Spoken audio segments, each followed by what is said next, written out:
Cheers, buddy. How you doing, Joseph? I slept good. I don't know what your problem is. Was it noisy? I didn't hear anything. Cars ripping by with the I didn't hear a damn thing. turbochargers and all that stuff. I didn't hear anything. You need to be a heavier sleeper, dude, because I can sleep anywhere. It's noise doesn't bug me one bit. Joseph's got a bass beats out of somebody else's car. Yeah, I didn't hear anything. Heavy sleeper in van life. It's an important part of it. I'm getting so tired of seeing that number be so high every time I get fuel. This is nuts. You can stop anytime now. Thank you. Is that a middle finger? Looks like a middle finger. Another day of paying rent. Done.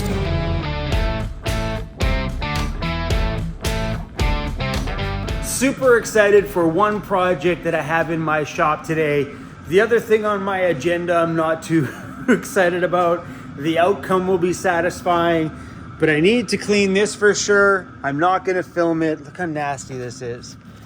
And this dirt is just embedded in here everywhere. It's in between all of my, oh my gosh, these things are soaking wet from getting in and out of the snow and the feet. Like, that's wet, soaked to the core wet.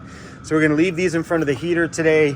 And over here, move my jacket. Oh, my jacket got in it.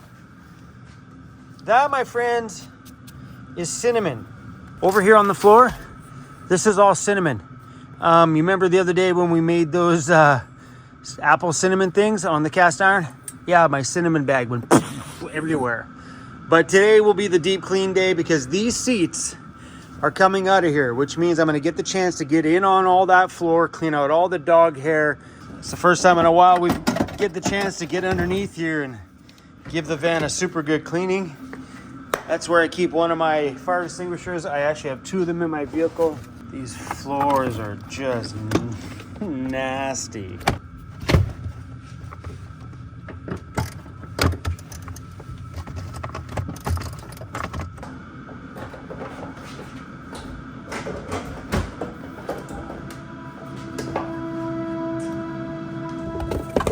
Oh no.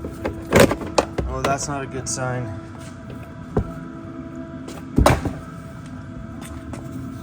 This is packed full of dirt under here. Look at it, it's rusted in here. Oh, come on, we just went through all this stuff. It's packed full of mud in here. Look at it. Just packed. Oh, the grommet popped out. There's a little grommet in that hole right here. It popped out. Oh my gosh. And let all that mud in. And now this is all rusty in here. Whoa. I'm not looking forward to this.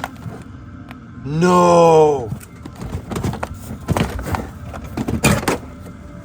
Oh, this stuff is all wet under my floor. Are you kidding me? We just did the floors in my van. What was that, over a year ago? Ah, son of a... Like, it's not structural, that's all on the top, but we just finished doing all this stuff. That's a whole new floor. It was welded up to here. This whole piece, all the way to here, is all new. And water still got in, even though we used the WeatherTech mat system. You know, the water gets in and it just gets underneath, man. It's insane. So I think I know where we failed on the floors here. After all the new floor was welded in, I put a primer on the top and then top coated it with a rattle can spray paint, just the regular paint, not the one that's got the hardener and stuff in the bottom. I think the time should have been taken. That was all done out there in the backcountry, so you know, it was kind of a rush to get it all back together and get the heck out of there because it was starting to get warm. The summer heat was just kicking in. We did all that rust repair. in the bush, off the grid. Those videos are all on my channel. Just type in Vancity Vanlife Rust Repair and I'm pretty sure you're gonna find a series of crazy videos where a channel friend of ours, Sander, thank you bro for all that work you did, out there in the backcountry, did all the floors. But I think the failure points on that front there is how I top coated it. Just regular spray paint and regular spray paint primer. I think at that point we should have done the 2-part epoxy primer. That way it's locked in, super tight and watertight. That's the great thing about using like a 2-part epoxy primer, like the paint that we did on the floor of the ambulance, is that it's much harder and very hard for something to penetrate it. Where I think just the regular rattle can duplicolor paint or whatever I used, it's easy to penetrate it, you know what I mean? So it allows water to seep through to get to the floor. I don't think it's as durable. So now today's project has totally changed. So today I'm gonna take the grinder out. We're gonna grind all this stuff down and then I'm gonna paint a rust encapsulator paint on top of here just to convert this rust and encapsulate it, and that's it. That's all I'm gonna do to it. This is all surface rust, but if we can stay on top of this, it'll keep it from going through the floor. So if you didn't see those videos, you could see the pavement through big chunks of holes everywhere. This whole floor was falling right through. I'm surprised my foot didn't go down on top of the muffler below there somewhere or just be dangling below the van. So we're gonna tackle a bit of this stuff today, but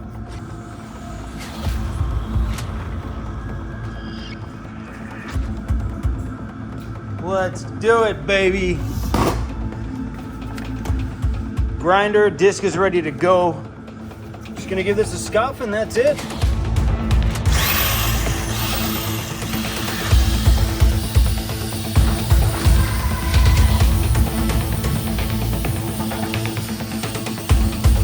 Just finished wiping this down with some wax and grease remover, and it doesn't look like no harm, no foul. You know what I mean? Like there's no pitted holes going all the way through here. I think if I would have left this for another year without looking, we could have had a way bigger problem.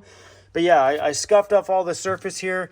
I'm gonna let that sit here for a little bit, and then we're gonna hit it with a rust encapsulator paint. Seeing more rust on my home really sucks, but this is a sad reality of living the van life, is that your home is metal and rust is our biggest enemy. Like in a standard wood home, you got rot and water and things like that that would be your biggest enemy. Here, we got water and rust. But this is just a sad reality of it. You know, you guys watch my daily van life unfold right here in front of you, and you've watched me go through tons of rust repair on this van home.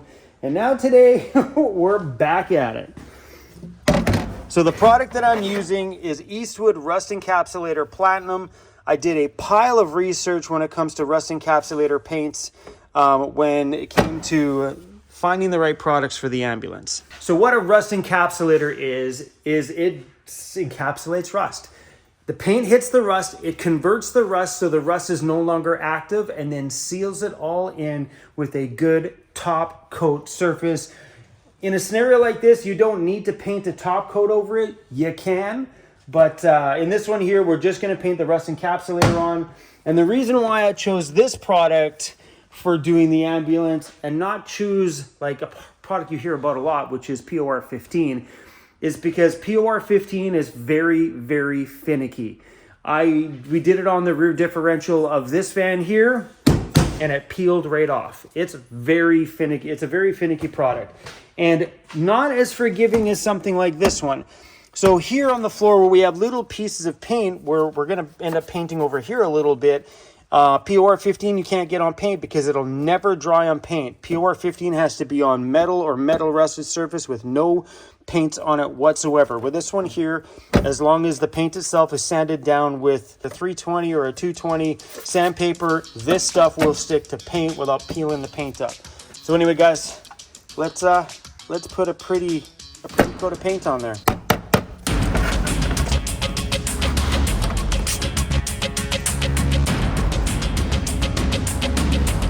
Well, there we go.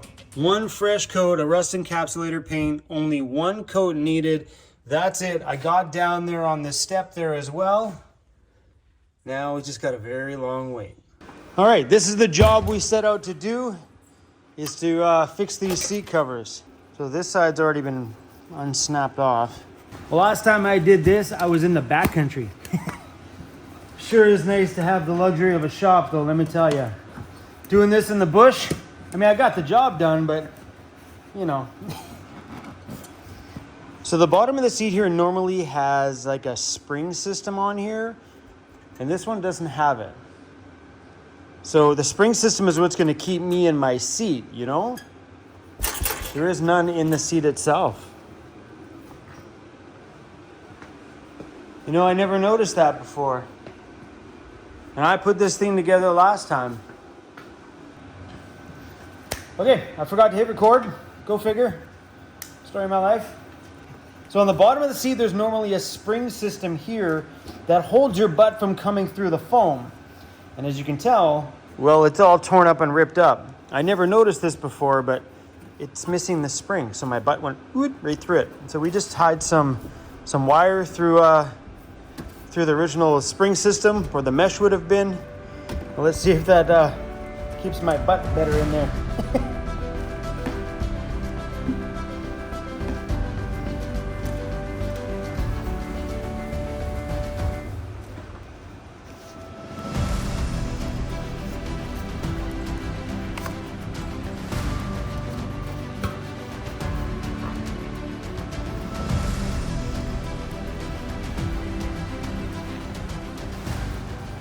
A lot of muscle and just a lot of pulling and adjusting of the fabric because the fabric's new, so it doesn't really have much play in it. So it's super tight. Come on, baby. Whoa.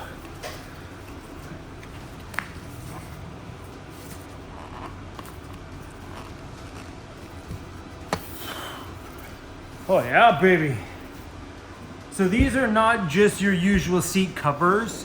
They're actually a reupholstery piece.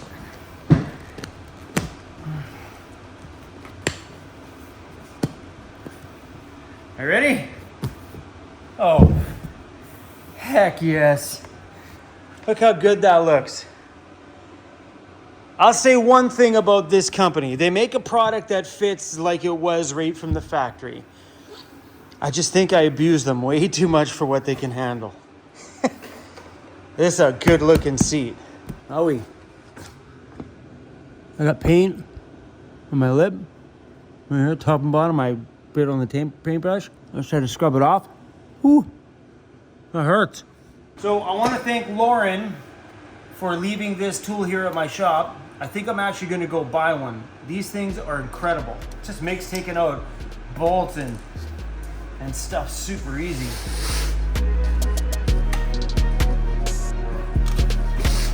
Watch this thing. This thing's epic. Boom. Done deal.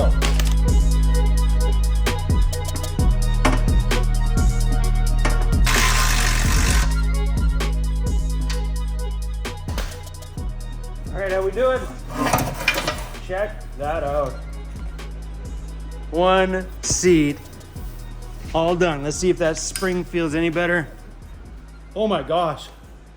I don't know how long that wire thing is gonna last, but that feels way more comfortable. Seriously, Lauren, thanks for leaving this.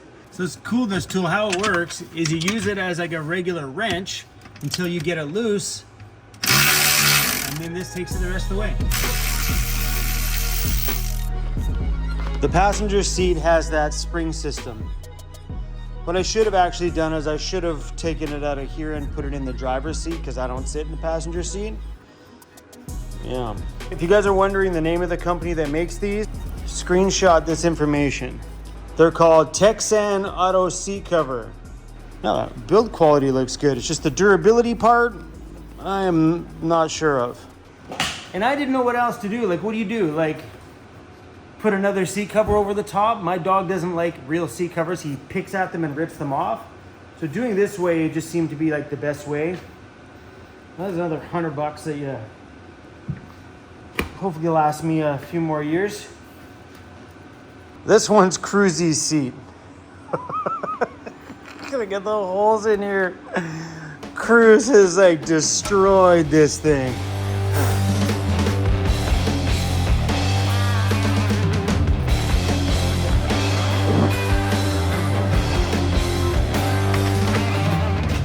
All right, let's take a peek. What's going down? Oh, look at that. Brand new seat. And the front seat's nice and clean. I still haven't touched anything back there yet. It's still completely nasty, but feels awesome. Let's go check on that floor. I'm not sure if I'm gonna get everything done that I was putting out to do today. My rusty floor on this side definitely has putting a damper on my plans for the day. Oh, it's looking great. Still a little bit tacky. It's only been about 2.5 hours. It says about 4 hours to dry.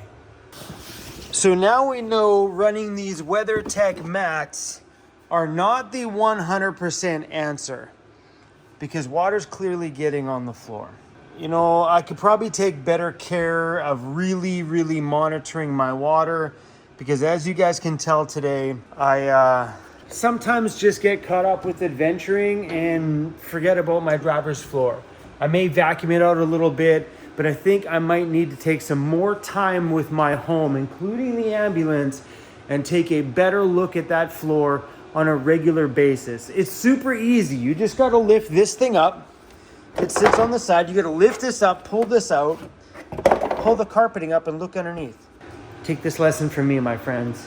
Take care of the floors in your home. When you buy your vans, pull the floor up and take a look. So what I'm hoping with the ambulance, this is just fingers crossed kind of hoping, that we did the 2K epoxy primer, so that stuff is rock hard and solid, and then we full-blown sealed it with this stuff. And underneath this foil is a rubber material. So once it's attached, it should create a watertight barrier. Fingers crossed. I figure between the epoxy primer and this on top, if any water gets here, it should hopefully stay up here and not touch that metal whatsoever. So I'm hoping that the sound deadening material, because I pushed it on there really well, some of these areas, like that's doubled up there just to make sure that there's nothing getting in the body mount. So I'm hoping all this stuff protects these floors for years and years to come.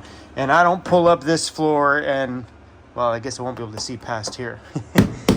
But I don't look underneath and see that thing rotting. Huge fingers crossed.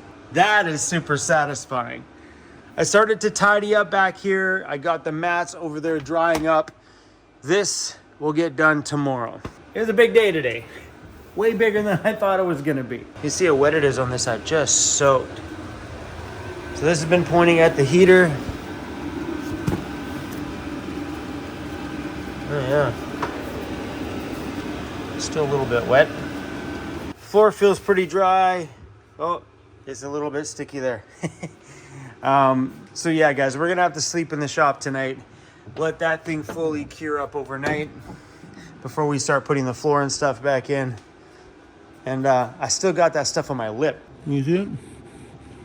It's on the top too.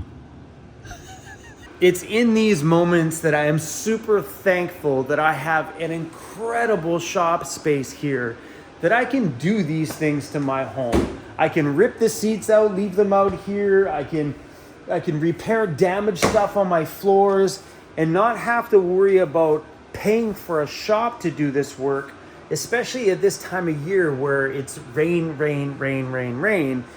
I would have had to have left that for, what? January, February, March, April, May, maybe another 6 more months. Who knows what that would have looked like 6 months from now. So having this shop space has been so good. And if you're the kind of person that has a lot of tools or just likes to tinker and needs a little bit of a space, if you can find a storage locker that allows you to work in their parking lots, because there is some that do allow that, some deadly do not, they don't want you doing anything there. But if you can find those kind of spaces and you're a kind of person like me, it is really cool to live in a van and have a space that you can work on your own van instead of going into shops and hiring people all the time like I used to do. This is beautiful here. I had the time of my life today, even though I got sad, just about shed a tear to see my van rusting more. But I'm super thankful that I found this space. I'm super thankful that the people here believed in me enough that they let me, well, turn this place into the crazy shop that you all see every day. Anyway, guys, hopefully you're enjoying my madness. I'll see you all tomorrow. We got more work to do. I'll see you tomorrow.